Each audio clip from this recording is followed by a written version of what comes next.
You know, I had to break the first rule of Fight Club to review this movie, so I hope you appreciate the risks I'm taking. Anyways, welcome to Master Shot, where today we'll be discussing the beauty of half-naked men punching each other for fun in Fight Club. An insomniac who this film only describes as the narrator is falling into a cycle of unrest and mediocrity. He works a morally questionable dead-end job and lives in a flat decorated exactly like an IKEA magazine. While on a business flight, the narrator meets a man by the name of Tyler Durden, who lives life in chaos and sells soap for a living. The two meet up once again when the narrator's apartment burns down and he moves in with Tyler. One night at a bar, Tyler convinces the narrator, who I'm just going to call TN from now on, to hit him, and the two exchange blows just to feel alive. Somehow, it catches on, and men from all over the city with pent-up frustration join routinely to beat the living crap out of each other. Eventually, this little men's club gets out of hand as a cult based on masculinity starts to take over the city, and the organization becomes far bigger than TN could have ever imagined. Fight Club is one of those films that has become the definition of a cult classic. It's one of those diamonds in the rough that only until years later people start to latch onto. It's presented in a really dark and grungy fashion, and it has a very identifiable style. This film reeks of sweat and blood.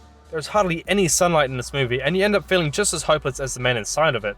The director David Fincher nailed the atmosphere to the point that an anti-materialist organization set on destroying the rich doesn't even seem so far-fetched. The story is gripping from the start, and going in blind, it's a film that makes a very strong impression on you. Call it what you want, call it a film about anti-consumerism, a film about toxic masculinity, or even a film about homoeroticism, and you'd still be correct. One of the biggest draws to Fight Club is how the meaning of it changes with each rewatch, especially if there's a big gap between watches. Somehow this violent, overrated, but also rightfully named masterpiece holds a lot of substance for men discovering who they are. This film will mean something different to you if you're 18 or 32, and I think that's something to really write home about. Now, don't go modeling your own life after Fight Club because I think you're missing the point here. It's a film about nihilism for goodness sake, and there are far better coming-of-age movies to learn a lesson from. The reason Fight Club stands out so much from other films is that its grittiness hits you hard. In a corporate world where spending money is our biggest worry, seeing men beat and hurt each other for the simple reason of just beating each other up is a stark contrast to our own lives. It's similar to how war movies make you think too, because a world where money isn't your biggest worry is alien to most of us. Moving on, I wish I could talk about the twist. Yes, there's a twist in this film, and I want to be as vague as possible about it, because you'll know if you've also watched it, it kind of blows your mind. There are a lot of telltale signs pointing towards it from the very start, but the way you don't notice them at first is fantastic direction from David Fincher's part. With or without the twist, the story would pretty much have the same meaning, so it's not like the film's overall rating is affected by its existence too much, which only proves how dynamic this whole thing is. While Fight Club started off as a novel, its writer Chuck Palahniuk has actually gone on to say that he prefers the film adaptation by David Fincher to his own book. The idea for Fight Club came about after Chuck was beaten up on a camping trip, and after returning to work, he noticed that nobody would acknowledge his injuries. The whole idea of how dehumanizing modern society is a really strong part of Fight Club, and it doesn't take a genius to recognize some of these same aspects in your own lives. To play the part of Tyler Durden, David Fincher called upon Hollywood's own Brad Pitt. Pitt did great as Tyler Durden, and everything the character stood for, Pitt managed to bring along to the table.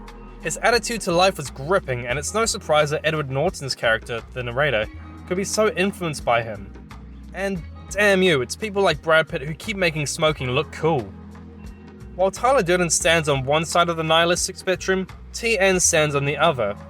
Edward Norton's character looks and acts like he's on death's doorstep.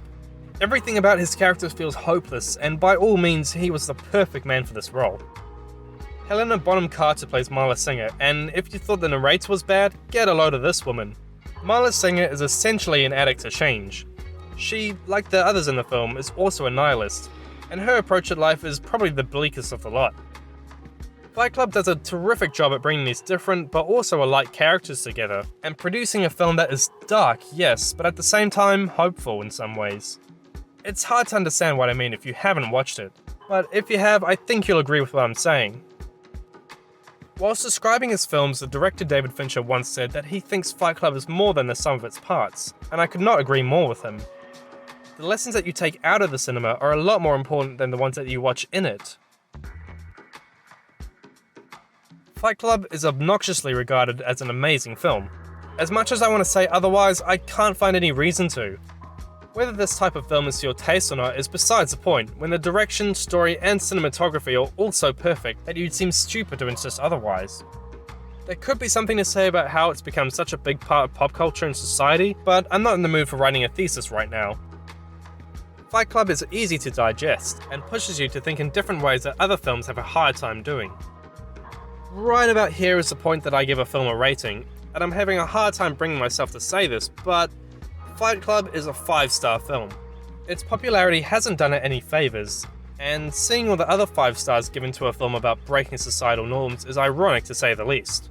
But I won't lie, I know good cinema when I see it, and other people do as well. As usual, these are just my thoughts and experiences, and I'm sure you have yours. Please tell me in the comments if you agree or disagree with the 5-star rating, and I'll see you in the next one.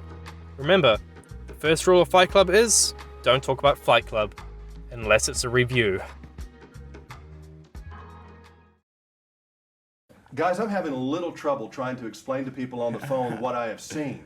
This is not a movie that you can summarize in a sentence, is it? Isn't that a good thing? It is a good thing. I mean, I think there's, you know, we all, as an audience and the critical community, kind of clamors for, you know, films that aren't so formulaic, that aren't so predictable, and I feel like, Yeah. you know, that was one of the really exciting things about this.